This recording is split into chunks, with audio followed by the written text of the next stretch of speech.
The Blockade Runners by Jules Verne, Chapter 1, The Dolphin. The Clyde was the first river whose waters were lashed into foam by a steamboat. It was in 1812 when the steamer called the Comet ran between Glasgow and Greenock at the speed of 6 miles an hour. Since that time, more than 1 million of steamers or packet boats have plied this Scotch river, and the inhabitants of Glasgow must be as familiar as any people with the wonders of steam navigation. However, on the 3rd of December, 1862, an immense crowd composed of ship owners, merchants, manufacturers, workmen, sailors, women, and children thronged the muddy streets of Glasgow, all going in the direction of Kelvin Dock, the large shipbuilding premises belonging to Messrs. Todd and MacGregor. This last name especially proves that the descendants of the famous Highlanders have become manufacturers, and that they have made workmen of all the vassals of the old clan chieftains. Kelvin Dock is situated a few minutes' walk from the town, on the right bank of the Clyde. Soon the immense timber yards were thronged with speculators. Not a part of the quay, not a wall of the wharf, not a factory roof showed an unoccupied place.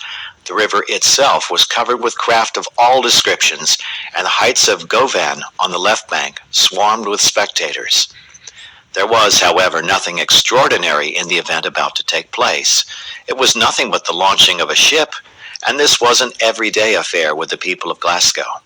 Had the Dolphin then, for that was the name of the ship built by Messrs. Todd and MacGregor, some special peculiarity? To tell the truth, it had none. It was a large ship, about 1,500 tons, in which everything combined to obtain superior speed. Her engines, of 500 horsepower, were from the workshops of Lancefield Forge. They worked 2 screws, one on either side of the stern post, completely independent of each other. As for the depth of water the Dolphin would draw, it must be very inconsiderable. Connoisseurs were not deceived, and they concluded rightly that this ship was destined for shallow straits. But all these particulars could not in any way justify the eagerness of the people. Taken altogether, the Dolphin was nothing more or less than an ordinary ship.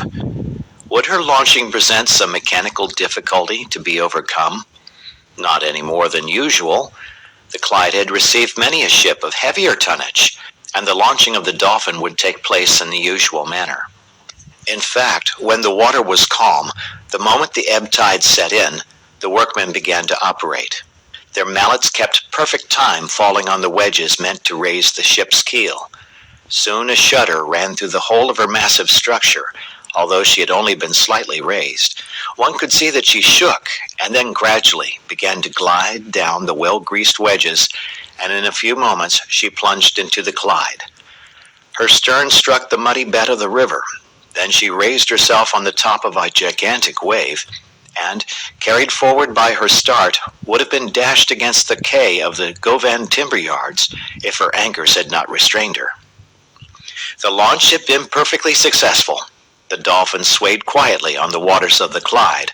All the spectators clapped their hands when she took possession of her natural element, and loud hurrahs arose from either bank.